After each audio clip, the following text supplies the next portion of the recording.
Hello बच्चों, let's read the question. बच्चों assertion reason type question है। पहले हम चेक करेंगे क्या एजर्शन और रीजन दोनों ट्रू हैं।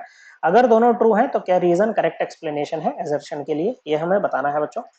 एजर्शन में कह रहा है the magnitude of work involved in an isothermal expansion is greater than that involved in adiabatic expansion. Okay बच्चों, सिंपली समझते हैं ये क्या कह रहा है। ये कह रहा है कि जो मैग्नीट्यूड ऑफ वर्क है इन आइसोथर्मल एक्सपेंशन वो ग्रेटर है किससे, magnitude of work in adiabatic expansion.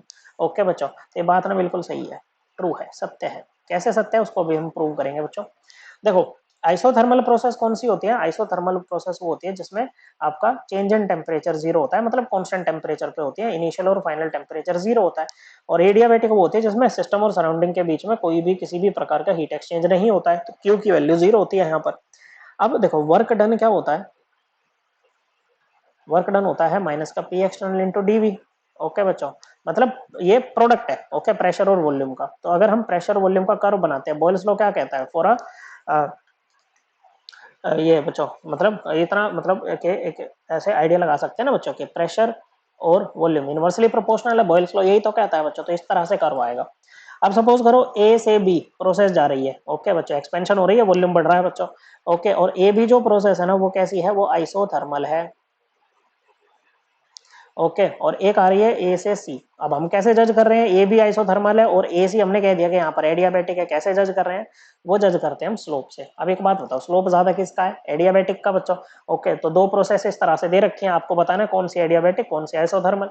जिसका स्लोप ज्यादा वो एडियाबैटिक, जिसका कम वो आइसोथर्मल। अब प्रूव भी कर लेंगे बच्चों के स्लोप कैसे ज्यादा है। अब देखो मल्टीप्लीकेशन से वर्क आ रहा है, तो यहाँ पर वर्क क्या होगा बच्चों, कर्व से जब हम निकालेंगे ये होगा area enclosed by the curve. तो एरिया कौन ज्यादा इनक्लोज कर रहा है, आइसोथर्मल वाला कर रहा है, तो इसी का वर्क ज्यादा होगा बच्चों। मैग्नीट्यूड ऑफ वर्क डन यहीं पर ज्यादा आएगा एक्सपेंशन में।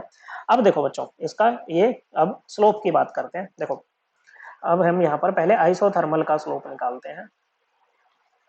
ओके, जो स्लोप होगा ना बच्चों डीपी ओवर डीवी। ओके बच्चों, क्या होगा, डीपी और डीवी एडियाबैटिक का ज्यादा होता है DP over DV of isothermal. Okay, दोनों का आता नेगेटिव में ही है बच्चों। ओके, किस में आता है, नेगेटिव में, क्योंकि गिरता हुआ है ना कर्व, इसलिए हम नेगेटिव में आएगा। ओके, लेकिन वैल्यू ज्यादा होगी इसकी डीपी बाई डीवी एडियाबैटिक वाले की। ठीक है बच्चों, देखो क्या होता है, एक चीज होती है गामा, गामा होता है सीपी बाई सीवी, इसको भी हम थोड़ी देर में यूज करेंगे। ठीक है बच्चों, देखो आइसोथर्मल में क्या है, पीवी ओके आइडियल सिस्टम मान के काम कर रहे हैं, पीवी इक्वल टू एनआरटी होता है, टेम्परेचर कांस्टेंट है तो एन नंबर ऑफ मोल्स, और आर यूनिवर्सल गैस कांस्टेंट, तो सब कुछ ही कांस्टेंट हो गया बच्चों। ओके, अब इसको डिफरेंशिएट कर दो, तो ये डी पी वी क्या आ जाएगा बच्चों, जीरो के इक्वल, कांस्टेंट का डिफरेंशिएशन जीरो, प्रोडक्ट रूल लगाओ बच्चों, d P V d P plus P d V equal to zero. तो यहाँ से क्या बन जाएगा बच्चों, d P over d V is equals to minus का P d P over d V is equals to minus का P by V आ जाएगा बच्चों। ये क्या है बच्चों, आइसोथर्मल का स्लोप है। किसका बच्चों, आइसोथर्मल का स्लोप है माइनस का पी बाई वी। अब आते हैं एडियाबैटिक पे।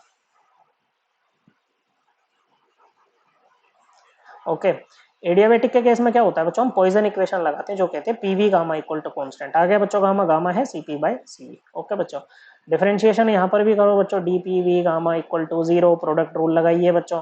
ओके, तो ये हो जाएगा V gamma into d P plus P, बाहर कांस्टेंट आ गया। अब वी गामा की जब करेंगे तो चेन रूल लगाएंगे बच्चों, तो वी गामा का क्या हो जाएगा differentiation, gamma into V gamma minus one into D V. Okay बच्चों, ये हो जाएगा बच्चों, मतलब वी गामा का नहीं, सॉरी वी का हमने किया है इक्वल टू जीरो। तो अब यहाँ पर वैल्यू पुट करो, वैल्यू नहीं सॉरी, डीपी बाई डीवी कर लो इसको भी, तो हो जाएगा माइनस का V gamma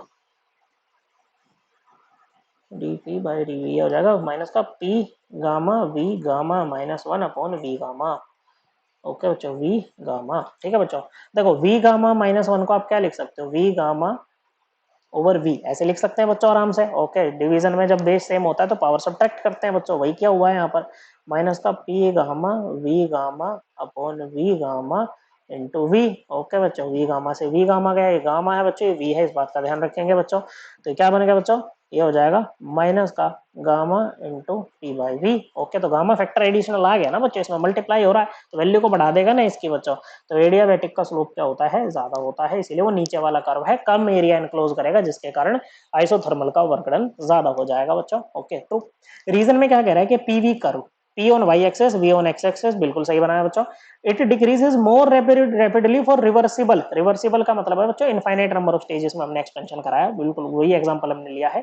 adiabatic expansion compare to reversible isothermal expansion starting from initial point, starting from initial point क्या कह रहा है बच्चों कि ये जो कर्व है ये ज्यादा रैपिडली डिक्रीज कर रहा है एडियाबैटिक का मतलब इसका स्लोप ज्यादा है बच्चों as compare to that of isothermal, तो ये बात भी सही है बच्चों और ये करेक्ट एक्सप्लेनेशन भी है असर्शन के लिए। So both assertion and reason are true and the reason is the correct explanation for the assertion। Correct answer option 1। इसको बच्चों हम एनसीईआरटी से वर्क वाला कंसेप्ट एनसीईआरटी क्लास 11th की उठानी है, वहां से रेफर करेंगे बच्चों। Chapter number 6 thermodynamics, page number ये आपको मिल जाएगा 159 पे। तो correct answer is option 1। I hope आपको ये एकदम क्लियर हो गया होगा। थैंक यू बच्चों।